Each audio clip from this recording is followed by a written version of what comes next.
കൂട്ടുകാരെ, നിങ്ങൾക്ക് നോമ്പ് കലണ്ടർ കിട്ടിയോ? നോമ്പ് കലണ്ടർ എന്താണ് എന്നല്ലേ?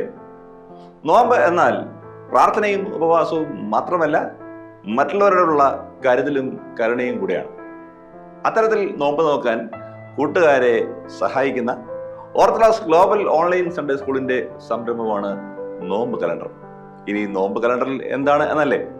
നോമ്പിലെ ഓരോ ദിവസവും ആകർഷകമായി, ആസ്വാദ്യകരമായി കൂട്ടുകാർ ഏറ്റവും ഇഷ്ടപ്പെടുന്ന രീതിയിലുള്ള ക്രമീകരണമാണ് കലണ്ടറിലുള്ളത്. അങ്ങനെ പറഞ്ഞാൽ എന്താണ് അല്ലേ? ഉദാഹരണത്തിന്, ഇന്ന് നോമ്പിന്റെ 8-ാം ദിവസമാണ്, അല്ലെങ്കിൽ 10-ാം ദിവസമാണ് എന്നിരിക്കട്ടെ. ആ ദിവസം നമ്മുടെ കലണ്ടറിലേക്ക് നോക്കാം. 8-ാം ദിവസം നോക്കിയേ, help prepare breakfast for the family. കുടുംബത്തിന് വേണ്ടി ബ്രേക്ക്ഫാസ്റ്റ് ഉണ്ടാക്കാൻ സഹായിക്കുക.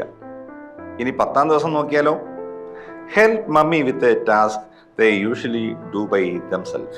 20-ാമത്തെ ദിവസം നോക്കിയാലോ, take the time to encourage a friend who may need support. 27-ാം ദിവസം കൂടെ നോക്കിയേ, say thank you to someone who helps you even for small things. നോമ്പ് കലണ്ടർ ഈ നോമ്പ് ആസ്വദിച്ച് നോക്കാനായി കൊച്ചു കൂട്ടുകാർക്കുള്ള ഒരു ടൂളാണ്. എല്ലാ കൂട്ടുകാരും ഈ കലണ്ടർ ഡൗൺലോഡ് ചെയ്ത് അവരുടെ മുറികളിൽ പ്രാർത്ഥനാ ടേബിളിന് മുമ്പിലായി ഒട്ടിച്ചു വെക്കുക. എല്ലാ ദിവസവും നോമ്പിന്റെ ആക്ടിവിറ്റി ചെയ്യാൻ ശ്രമിക്കുക.